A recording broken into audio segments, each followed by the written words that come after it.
చాలా పీస్ఫుల్ గా ఉంది ఇక్కడ. అబ్బా ఎమ్మితే ఏ దుర్గంధం, రుమ్మలుండ.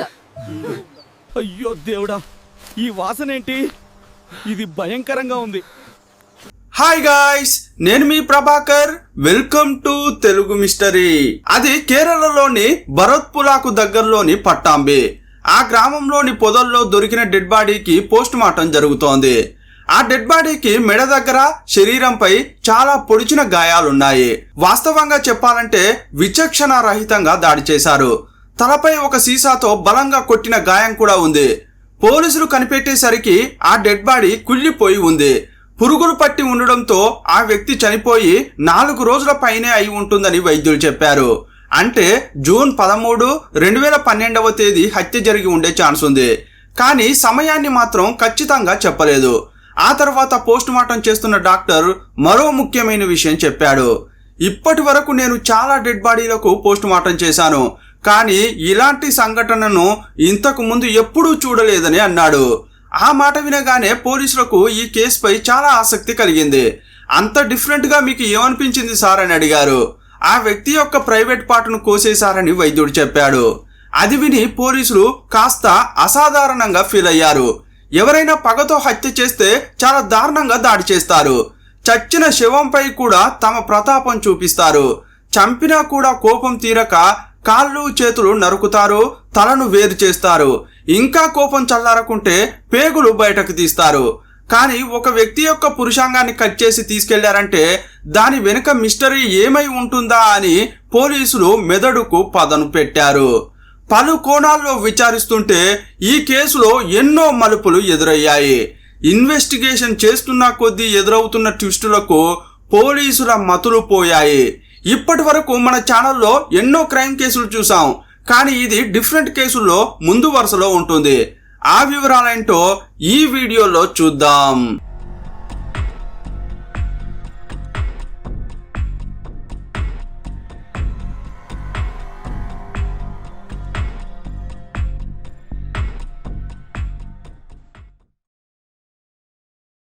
కేరళలోని పట్టాంబిలో నది ప్రవహిస్తోంది. ఆ నదికి 2 వైపులా చెట్టు చేమలు, కొండలు, గుట్టలు ఉంటాయి. ఆ రమణీయమైన ప్రదేశం ఆహ్లాదకరంగా ఉంటుంది. పట్టణానికి దగ్గరలోనే ఉండడం వల్ల ఉదయం నుంచి సాయంత్రం వరకు పనిచేసి అలసిపోయిన వారు అక్కడికి వెళ్లి సేద తీరుతుంటారు. చల్లని గాలి, పక్షుల కిలకిల రావాలు, పారుతున్న నీరు మనసుకు ప్రశాంతత కలిగిస్తాయి. అందుకే చాలా మంది అక్కడికి వెళ్లి విశ్రాంతి తీసుకుంటారు. బ్రిడ్జిపై నిలబడి ప్రకృతి అందాలను తిలకిస్తుంటారు. కొందరు మందుబాబులు చాటుగా వెళ్లి పెగ్గులు వేస్తుంటారు. జాలర్లు చేపలు పడుతుంటారు. జూన్ 16, 2012వ తేదీన చాలా మంది అక్కడ సేద తీరుతుంటే దుర్వాసన వచ్చింది. ముక్కు పుటాలు అదిరిపోతుంటే కొందరు పొదల్లోకి వెళ్లి తొంగి చూశారు. కానీ అక్కడున్న దృశ్యాన్ని చూసి వారి నుదురు ముడిపడింది. ఆశ్చర్యంతో కనుబొమ్మలు పైకి లేచాయి.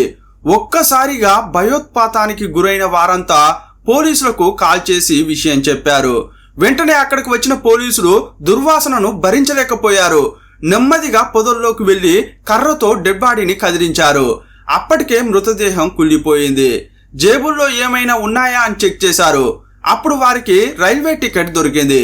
ఇంకేమైనా వస్తువులు ఉన్నాయా అని చెక్ చేశారు. కానీ ఏమీ దొరకలేదు. డెడ్ బాడీని పోస్ట్ మార్టం కోసం పంపించారు. ఆ తర్వాత ఇంట్రోలో చెప్పుకున్నట్లు జరిగింది. మొదటగా ఈ వ్యక్తి ఎవరనేది తెలుసుకోవడం కోసం పోలీసులు ప్రయత్నించారు. అతని జేబులో దొరికిన రైల్వే రిజర్వేషన్ టికెట్ ను చెక్ చేశారు. ఒడిశా నుంచి కేరళలోని ఉలవకోడ్ అనే టౌన్ కు అది బుక్ అయింది. ఆ వ్యక్తి పేరు విక్రమ్ నాయక్ అని అందులో ఉంది. ఈ టికెట్ ను బట్టి చూస్తే ఒకవేళ హత్య చేయబడిన వ్యక్తి విక్రమ్ నాయక్ అయి ఉండవచ్చు అనుకున్నారు. కానీ అతడే అని చెప్పడానికి ఇతర ఆధారాలు ఏమీ లేవు. విక్రమ్ అనే వ్యక్తి జూన్ 13వ తేదీన ఉలవకోడ్ అనే రైల్వే స్టేషన్ లో దిగాడు. కాబట్టి ఆ రైల్వే స్టేషన్ కు వెళ్లి సీసీటీవీ కెమెరాలను చెక్ చేశారు. ఆ ట్రైన్ కరెక్ట్ గా ఏ టైంలో వచ్చిందో తెలుసుకుని అతనికి కేటాయించిన బోగి దగ్గర ఉన్న సీసీటీవీ కెమెరాను పరిశీలించారు. విక్రమ్ నాయక్ అనే వ్యక్తి దిగి బయటకు వస్తున్నాడా అని చూశారు.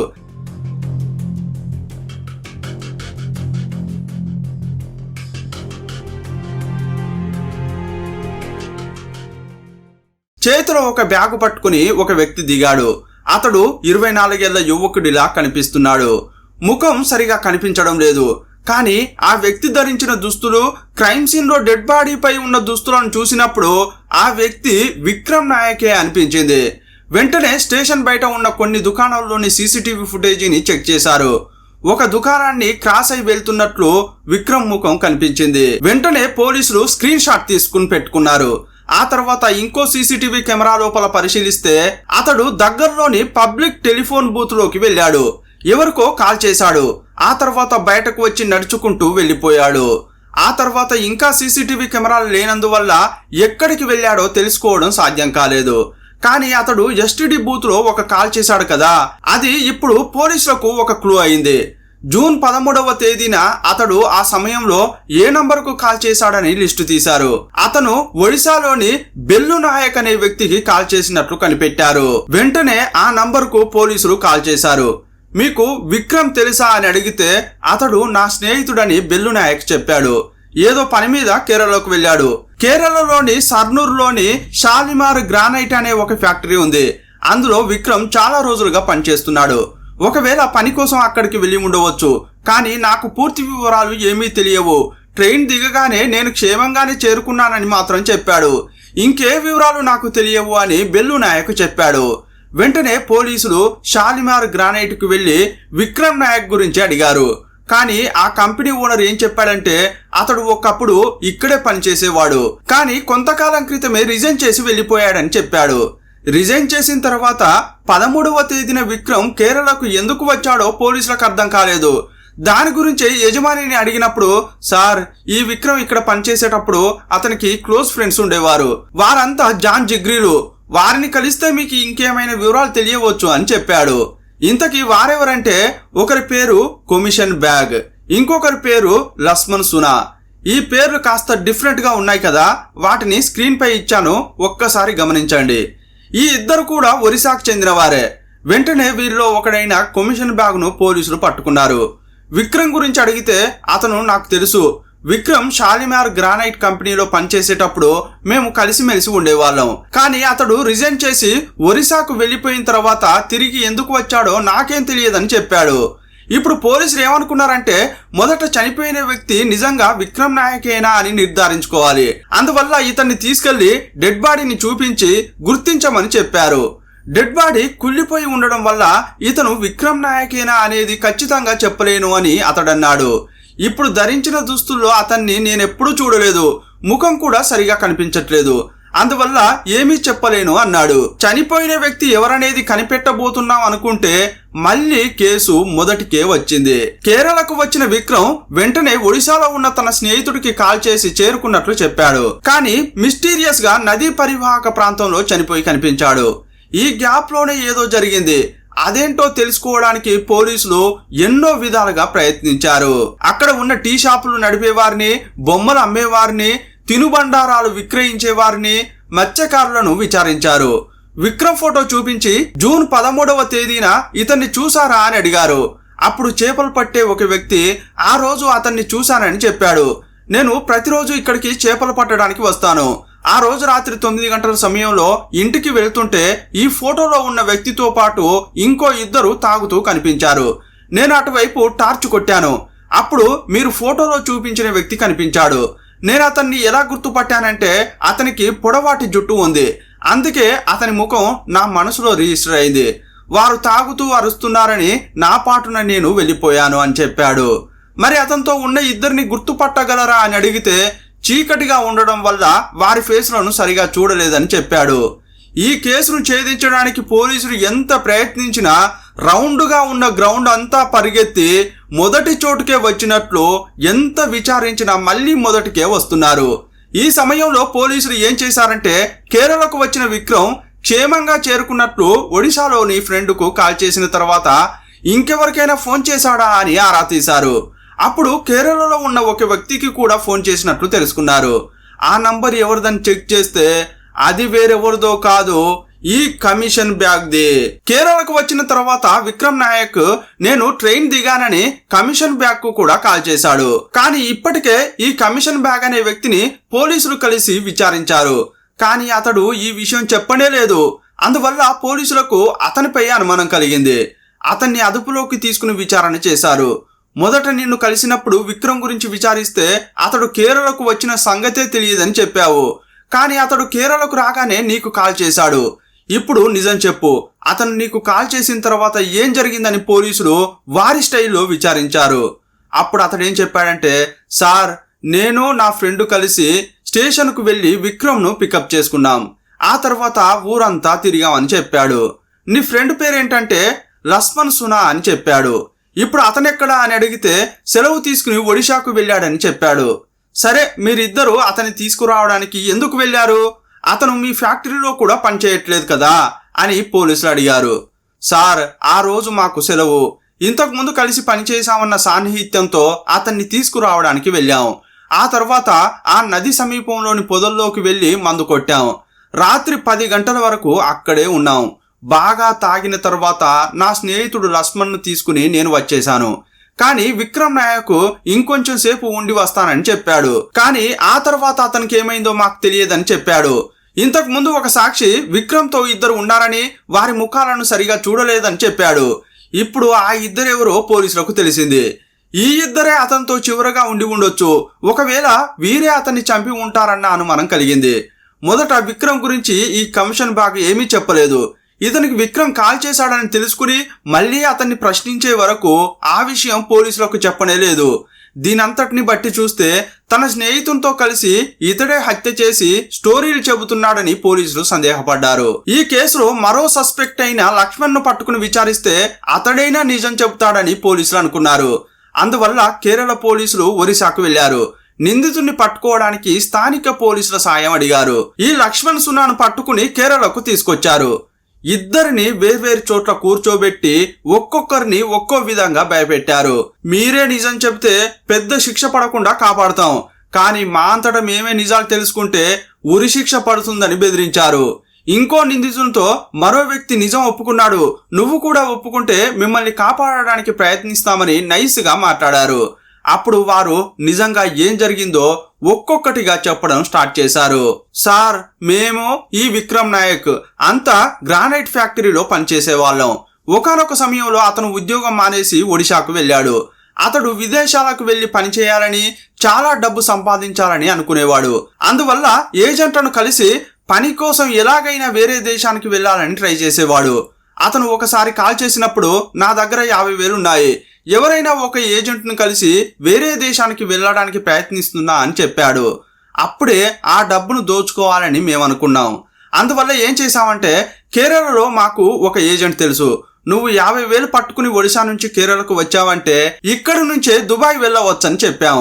అందుకే అతడు 50,000 తీసుకుని కేరళకు వచ్చాడు. ఫోన్ చేయగానే రైల్వే స్టేషన్ లో అతన్ని ఈ ఇద్దరు పికప్ చేసుకుని తీసుకెళ్లారు. రేపు వెళ్లి ఏజెంట్ ను కలిసి మాట్లాడదాం, ఆ లోపు సరదాగా మందు కొడదామని అనుకున్నారు.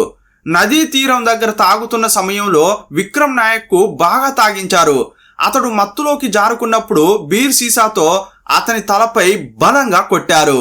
కత్తితో పొడిచి దారుణంగా హత్య చేశారు. హత్యకు ఉపయోగించిన కత్తిని ఆ పొదల్లో విసిరేసి డబ్బు తీసుకుని పారిపోయినట్లు చెప్పారు. ఇదంతా ఓకే, మరి అతని ప్రైవేట్ పార్ట్ను ఎందుకు కోసేశారని పోలీసులు అడిగారు. ఈ లక్ష్మణ్ సునాకు ఒక గర్ల్ ఫ్రెండ్ ఉండేది. ఒకనొక సమయంలో ఈ విక్రమ్ నాయక్ ఆ గర్ల్ ఫ్రెండ్ ను తన వైపు తిప్పుకున్నాడు. వారిద్దరూ కలిసి ఉండేవారు. అందువల్ల విక్రమ్ పై అతడు కోపం పెంచుకున్నాడు. విక్రమ్ ను చంపిన కోపం తీరకపోవడం వల్లే అతని ప్రైవేట్ పార్ట్ను కట్ చేసినట్లు అతడు చెప్పాడు. హత్య చేసిన తర్వాత అక్కడి నుంచి గ్రానైట్ ఫ్యాక్టరీకి వెళ్లిపోయారు. నిందితులు నేరాన్ని ఒప్పుకున్న తర్వాత కోర్టులో నిరూపించాలంటే సాక్ష్యాలు, ఆధారాలు కావాలి. వాటి కోసం పోలీసులు అన్వేషించారు. విక్రమ్తో పాటు కమిషన్ బ్యాగ్, లక్ష్మణ్ సునా ఫోటోలు పట్టుకుని ఆ వంతెన సమీపంలో కనిపించిన వారినల్లా విచారించారు. జూన్ 13వ తేదీ వీరిని చూసారా అని అడిగారు. అప్పుడు ఒక ఆటో వాళ్ళ రాత్రి 10 గంటల సమయంలో కమిషన్ బ్యాగ్, లక్ష్మణ్ సునాను చూసినట్లు చెప్పాడు. క్రైమ్ సీన్ లో నిందితులు ఉన్నట్లు ప్రత్యక్ష సాక్షి చెప్పాడు. విక్రమ్ నుంచి డబ్బు కొట్టేశాక ఒడిశాలోని తన బ్యాంక్ అకౌంట్ లో కమిషన్ బ్యాగ్ కొంత అమౌంట్ క్రెడిట్ చేశాడు. ఇంతకు ముందు హత్య చేయాలన్న ఉద్దేశంతో కొత్తగా ఒక కత్తిని షాప్ లో కొన్నారు. ఆ షాపుకు వెళ్లి సీసీటీవీ ఫుటేజ్ లో కత్తి కొంటున్న ఫుటేజీని సేకరించారు. హత్యకు ఉపయోగించిన కత్తి కోసం ఆ పొదల్లో చాలా వెతికారు. ఒక చోట కత్తిని కనిపెట్టారు. ఆయుధం దొరకగానే ఇక ఈ కేసు సాల్వ్ అయినట్లే అని పోలీసులు అనుకున్నారు. వెంటనే దాన్ని ఫోరెన్సిక్ టెస్టుల కోసం పంపించారు. ఆ తర్వాత గ్రానైట్ కంపెనీకి వెళ్లి వారు ఉండే రూమ్ ని చెక్ చేస్తే కమిషన్ బ్యాగ్ కు సంబంధించిన ఒక షర్టు దొరికింది. దానిపై రక్తం చిమ్మి ఉంది. ఆ రక్తం ఖచ్చితంగా హత్య చేయబడిన విక్రమ్ నాయక్ దే అయి ఉంటుందని దాన్ని ఫోరెన్సిక్ ల్యాబ్ కు పంపించారు. విక్రమ్ నాయక్ ను పొడిచేటప్పుడు రక్తం చింది కమిషన్ బ్యాగ్ షర్టు పై పడినట్లయితే ఈ కేసు క్లోజ్ అయినట్లే, నిందితులకు శిక్ష పడేలా చేయవచ్చని పోలీసులు అనుకున్నారు. ఈ కేసులో చాలా ఆధారాలు సేకరించిన తర్వాత కమిషన్ బ్యాగ్ మరియు లక్ష్మణ్ సునాను అరెస్ట్ చేశారు. సెషన్స్ కోర్టులో ట్రయల్స్ ప్రారంభమయ్యాయి. నిందితులు ఇంతకు ముందు ఇచ్చిన వాంగ్మూలాన్ని వెనక్కి తీసుకున్నారు. ఆ హత్య మేం చేయలేదని మాట మార్చారు. సాధారణంగా చాలా కేసుల్లో ఇలాగే జరుగుతుంటుంది. నేరం చేసిన తర్వాత పోలీసుల విచారణలో తప్పు చేసినట్లు నిందితులు ఒప్పుకుంటారు. కానీ కోర్టులో విచారణ జరుగుతున్నప్పుడు లాయర్ చెప్పినట్లు వింటారు. కేసు నుంచి బయటపడడానికి మాట మారుస్తారు. కానీ పోలీసులు పక్కా ఆధారాలు చూపించగలిగితే పబ్లిక్ ప్రాసిక్యూటర్ గట్టిగా వాదించి శిక్ష పడేలా చేస్తారు. నిందితులు తాము తప్పు చేయలేదని చెప్పినప్పటికీ పోలీసులు ఈ కేసులో సమర్పించిన సాక్ష్యాలను దృష్టిలో పెట్టుకుని సెషన్స్ కోర్టు తీర్పునిచ్చింది. విక్రమ్ నాయక్ ను ఈ ఇద్దరు హత్య చేసినట్లు పరిగణించి వారిద్దరికి జీవిత ఖైదు శిక్ష విధించింది. ఆ తర్వాత ఈ ఇద్దరు నిందితులు హైకోర్టులో అప్పీల్ దాఖలు చేశారు. చివరకు హైకోర్టులో విచారణ జరుగుతున్న సమయంలో డిఫెన్స్ లాయర్ చాలా గట్టిగా వాదించాడు. హత్యకు ఉపయోగించిన ఆయుధంపై ఉన్న రక్తం ఎవరిది, వారు స్వాధీనం చేసుకున్న చొక్కాపై ఉన్న రక్తం ఎవరిదో ఆ రిపోర్టు తెప్పించాలని అడిగాడు. అప్పుడు ల్యాబ్ నుంచి వచ్చిన రిపోర్ట్ను చూసి పోలీసులు, ప్రాసిక్యూటర్ అవాక్కయ్యారు. ఎందుకంటే ఆ రెండింటిపై ఉన్న రక్తపు మరకలు హత్య చేయబడిన విక్రమ్ నాయక్ కు చెందినవే కాదని తేలింది. హత్యకు ఉపయోగించిన ఆయుధంపై ఉన్న రక్తం మనిషిదే కాదని రిపోర్టు వచ్చింది. నిందితులు తప్పించుకోవడానికి ఇది గొప్ప అవకాశంగా మారింది. అప్పుడు డిఫెన్స్ లాయర్ బలంగా వాదించాడు. హత్యకు ఉపయోగించిన ఆయుధంపై ఉన్న రక్తపు మరకలు విక్టిమ్ రక్తంతో సరిపోలడం లేదు. అంతేకాదు నా క్లయింట్ చొక్కాపై ఉన్న రక్తపు మరకలు కూడా మ్యాచ్ కావట్లేదు. దీన్ని బట్టి చూస్తే నా క్లయింట్ ఎలా హత్య చేశాడని చెప్పగలుగుతున్నారని వాదించాడు. ఆ తర్వాత పోలీసులు ప్రత్యక్ష సాక్షులను కోర్టులో ప్రవేశపెట్టారు. అప్పుడు వారు కూడా ఒక్కొక్కరుగా మాట మార్చేశారు. ఆటో డ్రైవర్ ఏం చెప్పాడంటే, ఆ రోజు వీరినే చూశానని అనిపించింది, కానీ రాత్రిపూట కాబట్టి కరెక్ట్ గా చెప్పలేనని అన్నాడు. ఆ తర్వాత చేపలు పట్టే వ్యక్తిని అడిగినప్పుడు, నేను విక్రమ్ కు టార్చ్ లైట్ కొట్టినప్పుడు అతని ముఖాన్ని చూశాను, కానీ పక్కన ఎవరు ఉన్నారో నాకు తెలియదు అని అన్నాడు. ఈ కేసు ఇప్పుడు హైకోర్టులో నిందితులకు అనుకూలంగా మారింది. ఈ ఇద్దరే హత్య చేశారని చెప్పడానికి సరైన ఆధారాలు లేనేలేవు. సుదీర్ఘ విచారణ తర్వాత హైకోర్టు తీర్పు వెల్లడించింది. విక్రమ్ నాయక్ ను ఈ ఇద్దరు చంపారని నిరూపించడానికి సరైన ఆధారాలు లేవని, కమిషన్ బ్యాగ్, లక్ష్మణ్ సునా నిరపరాధులు అని న్యాయస్థానం విడుదల చేసింది. ఏ కారణంతో విడుదల చేశామో అని చెప్పేలా 38 పేజీలతో కూడిన PDF ను కూడా రిలీజ్ చేసింది. అందులో కోర్టు కొన్ని ప్రశ్నలు లేవనెత్తింది. మొదటిది ఏంటంటే, విక్రమ్ నాయక్ ను హత్య చేసిన చోట ఈ ఇద్దరు నిందితులు ఉన్నట్లు నిరూపించడానికి ప్రాసిక్యూషన్ ఎలాంటి ఆధారాలు సమర్పించలేదు. ప్రత్యక్ష సాక్షులు కూడా లేరు. రెండోది ఏంటంటే, విక్రమ్ ఏ టైంలో చనిపోయాడనే దానికి ఆధారాలు లేనేలేవు. జూన్ 13వ తేదీ చనిపోయినట్లు చెప్పబడుతోంది, కానీ ఉదయమా, మధ్యాహ్నమా, సాయంత్రమా, రాత్రి అని చెప్పడానికి ఆధారాలు లేవు. అతడు ఒడిశా నుంచి వచ్చిన తర్వాత ఏ టైంలోనైనా హత్య చేయబడి ఉండొచ్చు. రాత్రే చనిపోయాడని చెప్పడానికి ఆధారాలు లేనేలేవు. ఏ టైంలో హత్య జరిగిందో తెలిస్తేనే ఆ టైంలో నిందితులు అక్కడ ఉన్నారా అని నిర్ధారించి శిక్ష వేయడానికి అనుకూలంగా ఉంటుంది. కానీ పోలీసులు డెడ్ బాడీని కనిపెట్టడానికి ముందే పురుగులు పట్టి క్షీణ దశలో ఉంది. అందువల్ల ఫోరెన్సిక్ వాళ్ళు కూడా కరెక్ట్ గా టైమ్ ఆఫ్ డెత్ చెప్పలేకపోయారు. ఇక మూడోది అసలైన లోపం, ఇంతకీ హత్య చేయబడింది విక్రమేనా అనేది కూడా నిరూపించబడలేదు. అతడు చివరగా వేసుకున్న డ్రెస్సును బట్టి అతడు విక్రమ్ అని చెబుతున్నారే తప్ప అతని పేరెంట్స్ తో DNA టెస్ట్ చేసి నిర్ధారించలేదు. నాలుగో విషయం ఏంటంటే, నిందితుల నుంచి మొదట వాంగ్మూలం తీసుకున్నప్పుడు అది రికార్డు చేయనే లేదు. వారు నిజాన్ని ఒప్పుకున్నారని పోలీసులు చెబుతున్నారే తప్ప దానికి సరైన ఆధారాలు లేవు. ఇక ఐదోది ఏంటంటే, హత్య చేయబడిన ఆయుధంపై నిందితుని షర్టుపై ఉన్న రక్తపు మరకలు విక్రమ్ DNAతో మ్యాచ్ కాలేదు. దీన్ని బట్టి చూస్తే ఈ నిందితులు అతన్ని చంపారనడానికి ఆధారమే లేదు. ఆరోది ఏంటంటే, మోటివ్ కన్ఫ్యూజన్ గా ఉంది. హత్య జరిగిన మరుసటి రోజే ఒడిశాలోని కమిషన్ బ్యాగ్ అకౌంట్ లో డబ్బు క్రెడిట్ అయింది. విక్రమ్ను డబ్బు కోసమే చంపి అతని నుంచి కొట్టేసిన డబ్బే అకౌంట్లో వేసుకున్నాడని పోలీసులు చెబుతున్నారు. కానీ డిఫెన్స్ లాయర్ ఏమని వాదించాడంటే విక్రమ్ నుంచి కొట్టేసిన డబ్బే అకౌంట్లో క్రెడిట్ చేసినట్లు ఎలా చెప్పగలుగుతున్నారు? అతడు కష్టపడి సంపాదించిన డబ్బును అకౌంట్లో వేసుకున్నాడు. దాన్ని కూడా పోలీసులు వక్రీకరించారని వాదించాడు. ఈ రకమైన ప్రశ్నలకు పోలీసుల నుంచి, పబ్లిక్ ప్రాసిక్యూటర్ నుంచి సమాధానాలు లేవు. అందువల్ల ఇద్దరు నిందితులు నిరపరాధులు అని విడుదల చేశారు. ఏ కేసులోనైనా నిందితులకు శిక్షలు పడాలంటే ఆధారాలు చాలా ముఖ్యం. పోలీసులు కరెక్ట్ గా పనిచేసి ఆధారాలు సేకరిస్తేనే శిక్షలు పడతాయి. హంతకుడు కళ్ళ ముందు ఉన్నా కూడా అది కోర్టులో ప్రూవ్ కావాలి. క్రైమ్ జరిగిన తర్వాత నిందితులకు శిక్షలు పడేలా చేయడం అనేది పోలీసులకు సవాల్తో కూడుకున్నది. వారు కరెక్ట్ గా పనిచేసి రిస్క్ తీసుకుని ఆధారాలు సేకరిస్తేనే శిక్షలు పడతాయి. వారు లైట్ గా తీసుకుంటే నిందితులు హాయిగా బయట తిరుగుతారు అని అనడానికి ఈ కేసు ఒక ఉదాహరణ. ఈ కేసులో చనిపోయిన వ్యక్తి ఎవరు, హంతకులు ఎవరు అని మీరు అనుకుంటున్నారో కామెంట్ బాక్స్ లో రాయండి. ఈ వీడియోకు ఒక లైక్ ఇవ్వండి. తప్పకుండా హైప్ ఇచ్చి మీ ప్రోత్సాహం అందజేయండి. మరో వీడియోలో మళ్ళీ కలుసుకుందాం. అప్పటి వరకు బాయ్ బాయ్.